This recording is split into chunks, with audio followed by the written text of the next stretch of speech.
નમસ્કાર દર્શક મિત્રો, આપનું સ્વાગત છે। હું છું આપનો મિત્ર નરેન્દ્ર શર્મા। પાદરા તાલુકાની અંદર આવેલ ઋષિ કંપનીમાં જે કર્મચારીઓને પગાર બાબતેની કોઈ પણ પ્રોબ્લેમ હોય એના વિશે આજે આસોદરમાં આપણી સાથે જોડાયેલા છે લખનસિંહ દરબાર।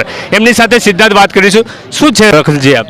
આ ગંભીરા બ્રિજની જે ખૂબ જ ગંભીર હોનારત થઈ છે, જેમાં અનેકોના મૃત્યુ થયા છે, એની સાથે સાથે કેટલાય જીવનો અદ્ધરતાલ થયા છે, આપ સૌ જોઈ શકો છો।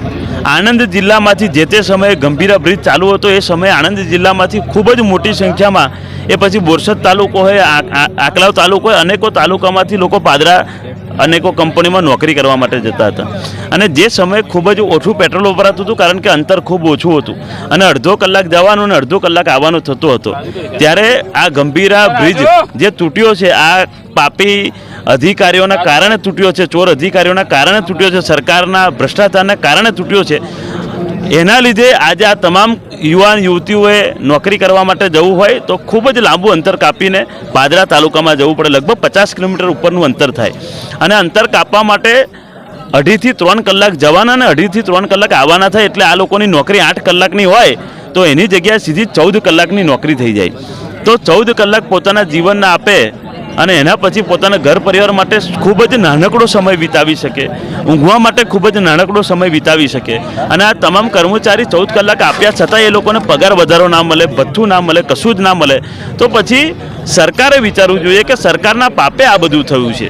આ લોકો તો શાંતિથી નોકરી કરતા હતા, પોતાનું જીવન ગુજરાન ચલાવતા હતા, પરંતુ તમારા ભ્રષ્ટાચારના પાપે આ ગંભીરા બ્રિજ તૂટી પડ્યો તો અનેકો લોકોના મૃત્યુ થયા અને એ જ ગામડાના લોકોને આજે અદ્ધરતાલ જીવન થઈ ગયું છે। અમે સરકાર પાસે ચોખ્ખી માંગણી કરીએ છીએ કે તમે લોકો એન્જિનિયરો તો માત્ર સસ્પેન્ડ કરીને મજા માણો છો, પરંતુ એ લોકોને માનવવધનો ગુનો લાગવો જોઈએ। તેમજ આ તમામ કર્મચારી જે આણંદ જિલ્લામાંથી નોકરી કરવા માટે પાદરા તાલુકામાં જાય છે, એ તમામ કર્મચારીઓને પગાર ભથ્થું આપવું પડે, તેમજ પગાર વધારો આપવો પડે।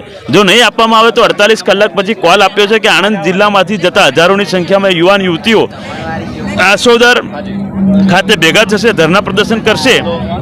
જ્યાર સુધી આ અમારી માંગણી નહીં પૂરી થાય ત્યાં સુધી અમે લડીશું, કાં તો મરીશું, આ વખત નક્કી કર્યું છે। તો આજે કર્મચારીઓ છે એની કોઈ માંગણી નહીં સ્વીકારવામાં આવે તો એના ઉપર આપ શું પગલાં લેશો? ના ના, આ તો નાના માણસોની માંગણી કઈ સ્વીકારે છે?